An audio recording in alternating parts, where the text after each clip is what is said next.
Everyone, आज हम बात करेंगे रीडिंग मॉड्यूल के बारे में। बात करेंगे ट्रू फॉल्स नॉट गिवन की क्वेश्चनिंग को सॉल्व करने के बारे में। बहुत सारे जो स्टूडेंट हैं इस क्वेश्चनिंग में बहुत सारी डिफ़िकल्टी फेस करते हैं, जो ज़्यादातर क्या करते हैं कि इसमें कंफ्यूज रहते हैं और अपनी जो क्वेश्चनिंग अच्छी तरीके से क्लियर और सॉल्व नहीं कर पाते। तो आज मैं ऐसी ट्रिक बताऊँगा जिससे आपकी ये क्वेश्चनिंग बन जाएगी बहुत ही ईजी। तो इसलिए आप वीडियो को पूरा देखें। फर्स्टली हम इस ट्रिक को समझते हैं, ये ट्रिक कैसे आप इसको कैसे यूज़ कर सकते हो। ये ट्रिक है ग्रामर के ऊपर बेस्ड ट्रिक है। तो फर्स्टली आपको क्या करना है, जो आपका क्वेश्चन है उसको आपके 3 पार्ट्स में डिवाइड कर लेना है। जो ग्रामर के 3 पार्ट्स होते हैं उसमें आपको डिवाइड कर लेना है, like subject part, verb part और ऑब्जेक्ट पार्ट। सब्जेक्ट मीन्स होता है हिंदी में, इसका मीन्स होता है कर्ता, वर्ब का मीन्स होता है क्रिया, ऑब्जेक्ट का मीन्स होता है कर्म। अगर ये 3 पार्ट्स आपके लोकेशन में फाइंड हो रहे हैं, जो आपके क्वेश्चन के जो 3 पार्ट्स हैं वो आपकी लोकेशन में फाइंड हो रहे हैं, तो आपका आंसर क्या हो जाएगा, ट्रू। अगर 2 पार्ट्स फाइंड हो रहे हैं तो आपका आंसर हो जाएगा फॉल्स।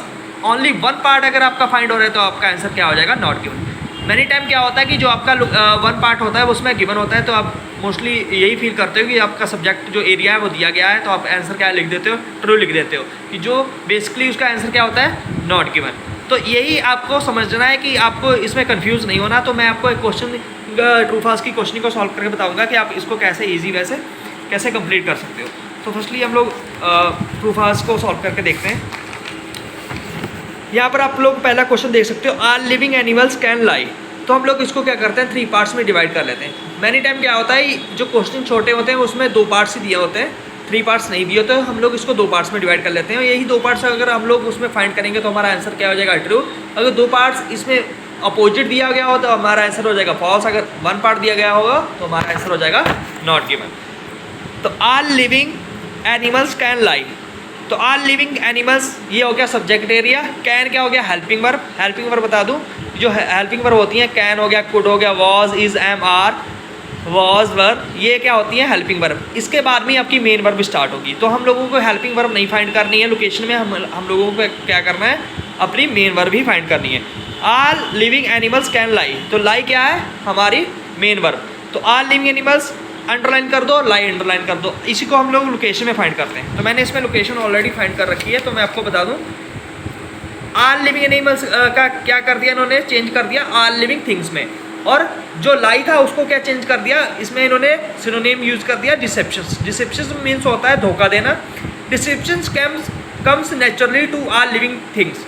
तो मेन जो चीज़ है, जो मेन जो क्वेश्चन है वो आपके 2 पार्ट्स दिए गए, 2 पार्ट्स इसमें आपको फाइंड हो रहे हैं। All living things, all living animals find हो रहा है, और डिसेप्शंस मीन्स झूठ बोलना। तो हमारा आंसर क्या हो जाएगा, ट्रू। हमारा आंसर हो जाएगा इसमें true. Some people tell lie for self preservation. इसको हम लोग 3 पार्ट्स में डिवाइड करते हैं। सम पीपल, कुछ लोग, इसमें हेल्पिंग वर्ब नहीं दी गई है, और टेल लाइज इसमें क्या दिया गया, मेन वर्ब। सेल्फ प्रिजर्वेशन क्या हो गया, ऑब्जेक्ट एरिया। तो हम लोग इसको फाइंड करते हैं अपनी लोकेशन में। अगर 3 पार्ट्स फाइंड होते हैं, 2 पार्ट्स फाइंड होते हैं, तो हमारा आंसर हो जाएगा फॉल्स। अगर 3 होते हैं तो आंसर हो जाएगा ट्रू। ये मैंने आप फाइंड कर रखे, जो अंडरलाइन दिया गया है, देखिए आप दिया गया human beings. Human beings some people को क्या कर दिया इन्होंने, चेंज कर दिया ह्यूमन बींग्स में।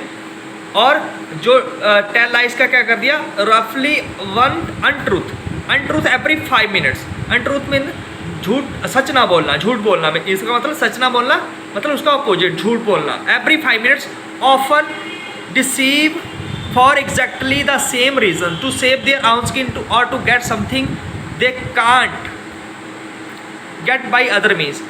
To save their own skin का मीन्स क्या हो गया, सेल्फ प्रिजर्वेशन। तो हमारे जो 3 पार्ट्स हैं इसमें फाइंड हो रहे हैं, तो हमारा आंसर क्या हो जाएगा, अगेन एक बार आंसर हो जाएगा हमारा ट्रू, क्योंकि ह्यूमन बींग्स को इन्होंने सम पीपल को क्या कर दिया था, ह्यूमन बींग्स में। तो फिर से समझ लेते हैं, टेल लाइज को क्या कर दिया इन लोगों ने, अनट्रूथ, और सेल्फ प्रिजर्वेशन को क्या कर दिया इन लोगों ने, to save their own skin. तो हमारा आंसर क्या हो जाएगा, ट्रू। तो यही आपको ट्रिक यूज़ करनी है और आपका आंसर कभी भी गलत नहीं होगा इसमें। The fact of lying is more important than detecting one.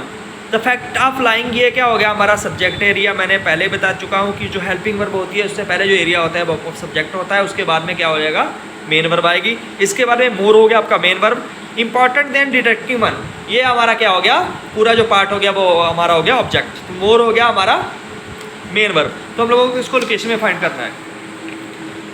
But knowing how to catch Dissent can be just as important as survival skill as knowing how to tell a lie and get away with it.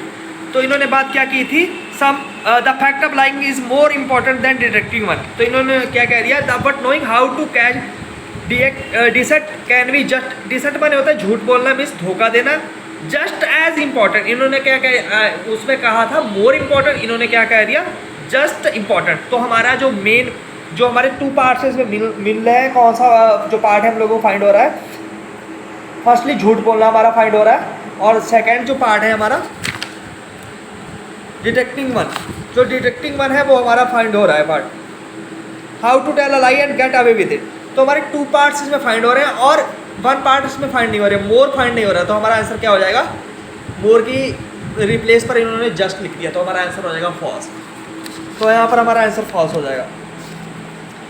अब fourth वाला question देखते हैं. Researcher are using equipment to study which part of the brain is responsible for telling lie. तो हमारा जो researcher है, हमारा subject area है, आर यूजिंग इक्विपमेंट, जो यूजिंग हमारा है वो क्या है, क्रिया है, हमारा मेन वर्ब है. Equipment to study which part of the brain, ये हमारा और जो टोटल पार्ट हो गया वो हमारा क्या हो जाएगा, ऑब्जेक्ट एरिया. तो हम लोग इसको फाइंड करते हैं. रिसर्चर हम लोगों को फाइंड हो गया. आर इवन प्रोग्रामिंग, तो उसमें इक्विपमेंट की बात की है, यहाँ प्रोग्रामिंग की बात की है. तो यहाँ पर इसमें उसको चेंज मतलब बात नहीं की गई इक्विपमेंट की, कंप्यूटर की बात की गई है इसमें. Like those used on lie detector to get at the truth of analysis the physical clues available to the naked eye and ear. इसमें बात क्या की गई थी कि जो रिसर्चर है वो एक इक्विपमेंट यूजिंग कर रहा है जो बताता है कि कौन सा जो पार्ट है ब्रेन का वो रिस्पॉन्सिबल है झूठ बोलने के लिए. तो हमारा इसमें जो मेन पार्ट है, जो मेन जो पार्ट है, सब्जेक्ट पार्ट है, वही हमारा फाइंड हो रहा है, ना हमारा यूजिंग फाइंड हो रहा है और ना ही हमारा इसमें ऑब्जेक्ट एरिया फाइंड हो रहा है. तो हमारा आंसर क्या हो जाएगा, नॉट गिवन. तो हमारा ये आंसर हो जाएगा नॉट गिवन. फिफ्थ वाला आंसर देखते हैं. Question, to be a good liar one has to understand other people emotions. एक अच्छा झूठ बोलने वाला कैसे समझ सकता है दूसरों के इमोशन. एक अच्छा झूठ बोलने के लिए क्या है, हम लोगों को क्या करना पड़ेगा, जो दूसरे लोग हैं उनके इमोशंस को अच्छे से समझना पड़ेगा, तभी हम लोग एक अच्छे से झूठ बोल सकते हैं. सी में आप देख सकते हो जो फर्स्ट लाइन है, in order to know what kind of lies work best successful liar need to accurately assess other people emotion state. देखिए यहाँ पर सेम बात की गई है ना, सक्सेसफुल लायर मतलब गुड, इसमें बात की गई थी to be a good liar, इसमें बात की गई successful liar. To need accurately, accurately माने होता है बिल्कुल सही तरीके से, एसेस अदर पीपल इमोशंस, दूसरों के इमोशन पर एसेस करना, पहुंच पाना. हैज़ टू माने करना पड़ेगा, नीड माने जरूरत है, नीड टू माने जरूरत है. तो मेन चीज़ है इसमें, थ्री पार्ट से हमारे फाइंड हो रहे हैं. तो हमारा आंसर क्या हो जाएगा, ट्रू. तो ये हमारा आंसर हो गया ट्रू. आपको ये टेक्निक यूज़ करनी है, अगर आपके दो पार्ट्स मिल रहे हैं तो आपका आंसर हो जाएगा फॉल्स. अगर थ्री पार्ट्स लोकेशन में फाइंड हो रहे हैं तो हमारा आंसर हो जाएगा ट्रू, और वन पार्ट हो रहा है आपका फाइंड तो आपका आंसर होगा नॉट गिवन. आप इस ट्रिक को यूज़ करिए, आपका आंसर ट्रू फॉल्स में कभी भी बिल्कुल रॉन्ग नहीं आएगा, हमेशा आपका आंसर करेक्ट जाएगा. इस टेक्निक को अगर फॉलो करिए. Thank you very much for watching this complete video.